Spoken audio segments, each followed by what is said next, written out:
Saludos internautas. Somos alumnos de la carrera de Ingeniería Civil Industrial de la Universidad de los Lagos de Puerto Montt. Me llamo Fabián y junto con mi compañero Felipe presentaremos un video educativo que trata sobre riesgo eléctrico y lo abordaremos bajo los siguientes temas. Primero, ¿qué es el riesgo eléctrico? Segundo, seguridad en las personas. Tercero, técnicas de seguridad contra contactos eléctricos. Cuarto, ¿qué hacer frente a un accidente eléctrico? ¿Qué es el riesgo eléctrico? El riesgo eléctrico lo definimos como la posibilidad de circulación de la corriente eléctrica a través del cuerpo humano. Para que se dé dicha probabilidad se requiere que el cuerpo humano sea conductor de la electricidad, el cuerpo humano pueda formar parte del circuito y exista una diferencia de tensiones entre dos puntos de contacto. Cuando a través del cuerpo humano circula la corriente eléctrica, ésta se comporta como una resistencia y de acuerdo con la ley de Ohm, la intensidad de corriente de paso vendrá dada por la fórmula voltaje es igual intensidad por resistencia. Es muy importante abordar el riesgo eléctrico, ya que si no se toman en cuenta las debidas consideraciones, la vida de las personas está en peligro.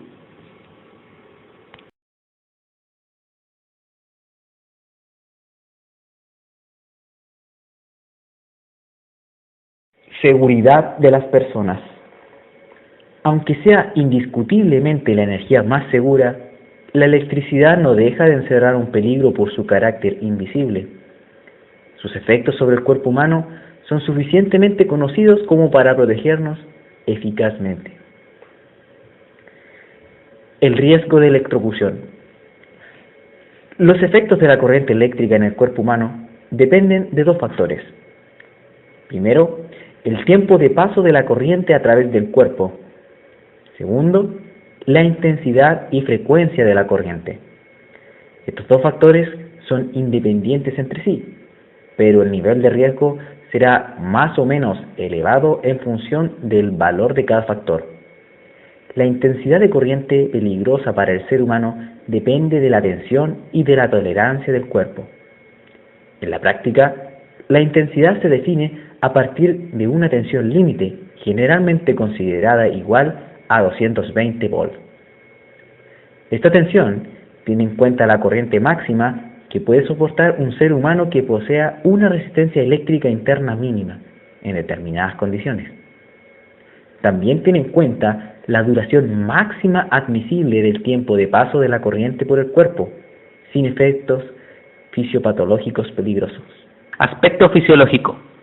Cuando el cuerpo humano se ve sometido a una tensión eléctrica, reacciona como un receptor clásico que posee una determinada resistencia interna. Es recorrido por una corriente eléctrica que produce tres riesgos graves. Número 1. Tetanización. La corriente mantiene contraídos los músculos por los que circula. Si se trata de la caja torácica, puede provocar un bloqueo respiratorio. Número 2. Fibrilación ventricular. Es una completa desorganización del ritmo cardíaco. Número 3. Los efectos térmicos provocan lesiones más o menos graves de los tejidos del cuerpo humano, e incluso quemaduras profundas en el caso de corrientes muy elevadas. En el cuadro adjunto se muestra cómo una tensión de contacto de 220 volts, el cuerpo humano sería atravesado por una corriente de 147 mA. Para evitar cualquier tipo de riesgo, dicha corriente no debería mantenerse más de 0.17 segundos. Las normas definen las curvas límites corriente versus tiempo, considerando los dos parámetros que se ha de tener en cuenta para la evaluación del riesgo. En el eje de las abscisas se puede ver la corriente que circula por el cuerpo. En el eje de las ordenadas se puede ver el tiempo de paso de la corriente a través del cuerpo. Estas curvas, definidas por la norma IEC 60479-1, indican los diferentes límites de los efectos de la corriente alterna a 50 Hz en las personas y determinan 4 zonas principales de riesgo. Zona AC-1. En esta zona habitualmente no hay ninguna reacción. Zona AC-2. En esta zona habitualmente ningún efecto fisiológico peligroso. Zona AC-3. Habitualmente ningún daño orgánico. Hay una probabilidad de contracciones musculares y de dificultades respiratorias para duraciones de paso de corriente superiores a 2 segundos.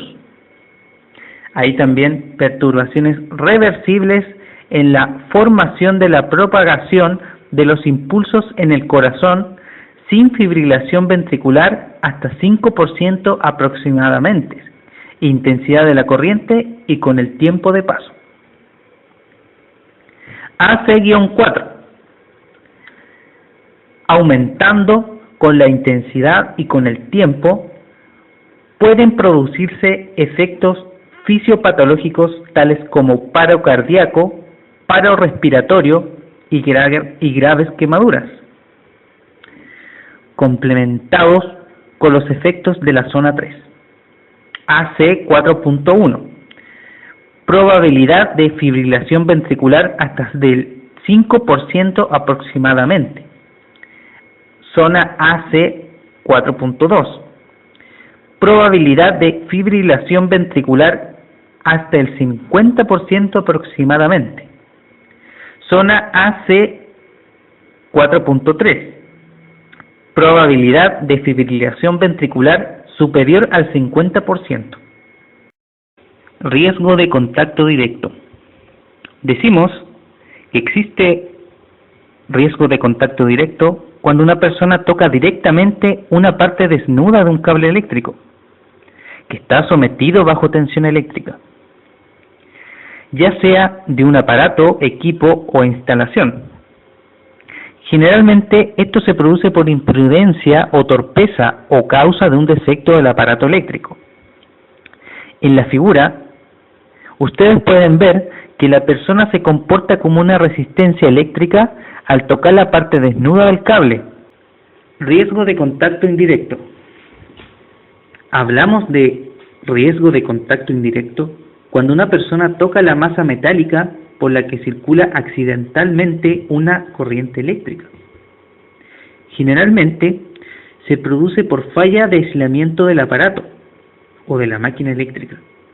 Por lo tanto, es importante detectar y eliminar rápidamente la falla antes de que alguien entre en contacto con la masa metálica. En la figura se puede ver que la persona toca con la mano derecha la masa metálica de un tablero eléctrico, cerrando el circuito por tierra. Riesgo de quemaduras. En esta sección abordaremos 2 temas sobre el riesgo de quemaduras con aparatos eléctricos que se producen habitualmente en las industrias, y son el contacto con superficies calientes y el arco eléctrico. Contacto con superficies calientes. Las temperaturas alcanzadas por las superficies accesibles de los equipos eléctricos no deben ser susceptibles de provocar quemaduras al ser tocadas dichas superficies. Si determinadas superficies pueden alcanzar valores más elevados, aunque solo sea durante breves instantes, deben estar protegidos. La evaluación del riesgo efectivo de quemaduras debe realizarse teniendo en cuenta los siguientes aspectos: la temperatura de la superficie, el material constitutivo de dicha superficie, la duración del contacto con la piel.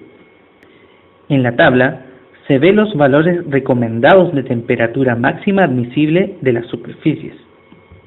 Así, por ejemplo, para la primera columna de partes accesibles tenemos los órganos de mando manual, que de acuerdo con el material, si es metálico, no debe superar los 55 grados centígrados, y si es no metálico no debe superar los 65 grados centígrados. Aparte de las consecuencias materiales, los riesgos de un arco eléctrico accidental, sobre todo térmicos, provocan generalmente quemaduras directas por plasma, proyección de material en fusión y luminosa, que es un destello intenso. El arco puede provenir de la apertura o cierre de un circuito o de un cortocircuito. En el caso de un cortocircuito, puede ser extremadamente energético, ya que únicamente está limitado por la potencia de la fuente. La evaluación del riesgo efectivo de quemaduras debe realizarse teniendo en cuenta lo siguiente: la temperatura de la superficie, el material constitutivo de dicha superficie, la duración del contacto con la piel. Hoy en día no existen protecciones específicas contra el arco eléctrico, ya que sigue siendo un fenómeno imprevisible. La mejor prevención sigue siendo el respeto de las reglas del oficio y la conformidad con la reglamentación al realizar las instalaciones. Técnicas de seguridad contra contactos eléctricos. Las técnicas de seguridad contra contactos eléctricos son de dos tipos: informativas y de protección. Las técnicas de seguridad informativas son aquellas que previenen la existencia de un riesgo y son normativas, instructivas, de señalización y de identificación-protección. Las técnicas de seguridad de protección son aquellas que protegen a los operarios frente a los riesgos eléctricos. Estas técnicas de protección a su vez se dividen en dos tipos: individuales y de instalación. Las técnicas individuales son aquellas relacionadas con los equipos de protección a utilizar, como guantes, cascos, zapatos aislantes, tarimas, etc. De instalación. Estas a su vez están divididas en protección contra contactos directos y protección contra contactos indirectos. Las medidas de protección contra contactos directos se basan en los siguientes principios: disposición que impida que la corriente eléctrica atraviese el cuerpo humano, y la limitación de la corriente que puede atravesar el cuerpo humano a una intensidad no peligrosa, aproximadamente menor a 1 mA. Ejemplo de ellos tenemos separación por distancia, interposición de obstáculos de barrera y también aislamiento de partes activas. Medidas de protección contra contactos indirectos. Pueden ser de dos clases: sistemas de clase A y sistemas de clase B. Los sistemas de clase A son aquellos que impiden el contacto simultáneo entre masas y elementos conductores, como por ejemplo separación de circuitos, separación de partes activas, inaccesibilidad simultánea de elementos conductores, recubrimiento de las masas con aislamiento de protección y conexiones equipotenciales. ¿Qué hacer en caso de accidentes eléctricos? La primera medida es que el socorrista debe evitar que él mismo sufra la descarga por medio de tocar al mismo conductor como al afectado. Para lograr esto, se corta el suministro eléctrico.